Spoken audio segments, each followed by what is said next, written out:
Hello YouTube, I'm Michelle from Tasmania. I live in a little country town on the northwest coast of Tasmania in the beautiful continent Australia. I'm bringing you some news of a couple of knit-along, make-along type things I'm doing at the moment. The first one, the lovely Yana at Finish Knitting Stories on YouTube, has put together a Scrappy blanket make-along. In which I'm planning to make the Battenberg blanket. And I've been dyeing furiously some lovely wool with natural colours, some of which you can see just there, to use as the coloured squares in the Battenberg blanket. So I have some here to show you. First up, I hope the colours show up well because sometimes the natural colours are a bit tricky. So this one is called Leafy Green, and this is a powdered form that you can buy online. It's a little bit more lime green in person, so that's Leafy Green. The next one, which is really bright in person, even brighter than this. This one is Fustic, which is a bright yellow-orange, Spinach, and Callistemon. So these ones I had on my windowsill for a couple of months, solar dyeing during winter.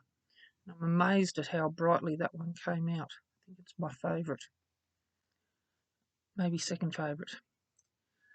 This one is Lichen. Yeah, it's not showing up brilliantly. It's more of a caramel yellow. This one was an exhaust bath of lichen. Then we have, this is Logwood Purple, which has got a purple tint, but it's more of a grey purple. This was also, this first batch were all the solar dye. This one was hydrangea and some sort of grassy thing that was in a floral bouquet. So it's quite bright. It's a little bit better back there, bright yellow with some hints of greeny grey. This one is very similar. This one, interestingly enough, was spinach and pepperberry.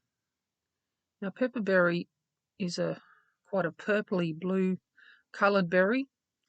You can see slight hints of the pepperberry through here, but it's mostly the yellow tones.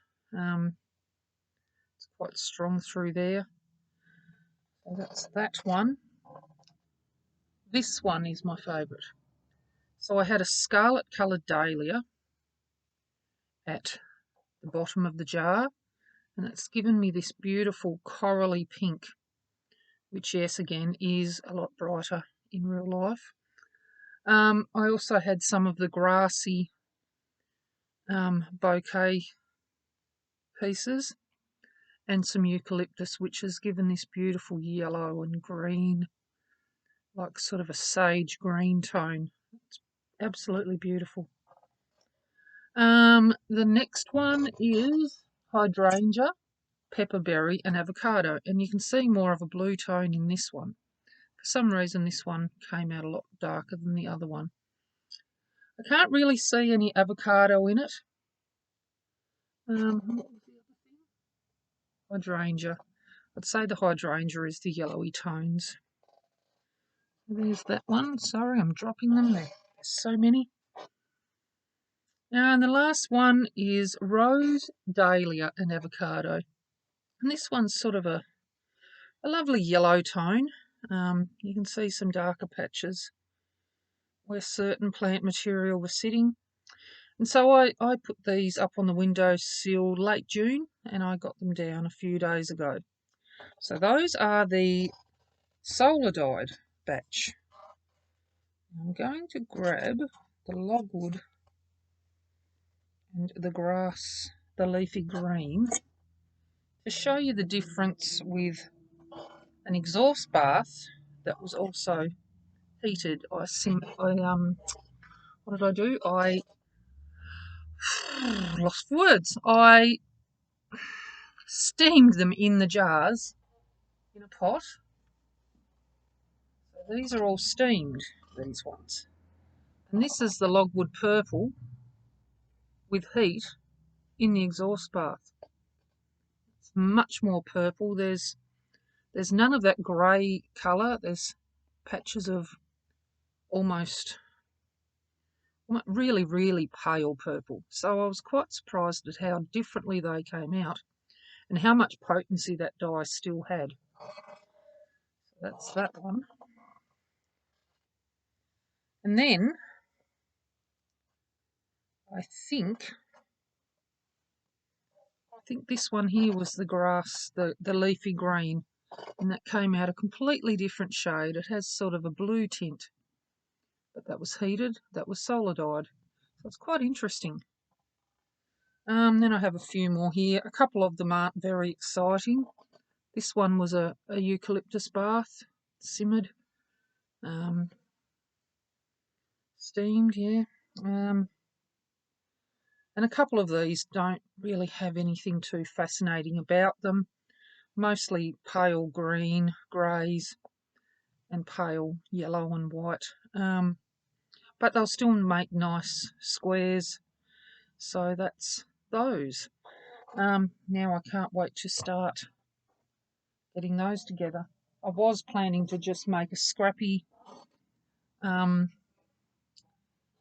blanket with all sorts of different wool.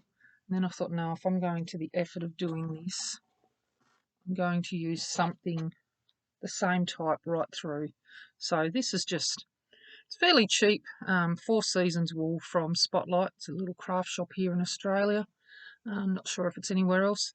So these were only $3 per 50 gram skein, so I bought a whole heap of them. I've got a couple of packages of just the plain creamy white to go in between, and they should look wonderful. The other thing I have been working on with Evie and Shannon Makes is the Capetember Mal. For that, I started the Gathering Capelet the other day, and I've got that far ahead with it. I only have 7 rows left. So this is the collar. So that will fold down over like so. Sort of knit upside down. I think I may actually do a few more rows of the seed stitch, because the seed stitch comes down around the bottom of the capelet, because it just doesn't seem to be very long. I think it'll barely cover my shoulders, to be really honest. So I might do an extra few rows of the seed stitch, but that's that. And I am using, where are we? I'm bending down in front of you there. I'm using Abbey Road Wool to be Wild, colour Earthy. It's all these lovely browns and orange tones, earthy tones, and that is 52% merino, 48% acrylic, and it's knitting up quite nicely. I thought it was a little bit rough to begin with. The seed stitch is a little bit more rustic, but the body of the cape's lovely. And that capelet is from the Outlander Knitting book, and it's this one here, the Gathering Capelet, which is also pictured on the back. So I'm quite proud of how that's coming along. If you'd like to join in on any of these, you've still got plenty of time. Capetember goes for the whole of September. Just click onto the Sharon Makes or Gillian Eve channel on YouTube. And the make-along is called Capetember. The Scrappy Blanket Mal, you can tag that on Instagram as hashtag Happy Scrappy Blanket Mal. And we have, we have 12 months to finish that. I really hope I can get mine done by next winter. So that will be wonderful. So that's all of my news for today. If you like what you see and you'd like to see how this lovely cape and my Battenberg blanket go, as well as some other crafting things like my hexagon quilting, please subscribe to my channel, like the video, comment if you want. Sorry, it's spring here, and I think I'm getting a bit of hay fever or some asthma or something. It's really unusual. Um, and I also have a Facebook page and Instagram page, Hawthorn Grove, if you want to check them out. Anyway, I'll leave it there for now. My eyes are watering, and I'll go grab a drink, and I'll talk to you again soon. Bye for now.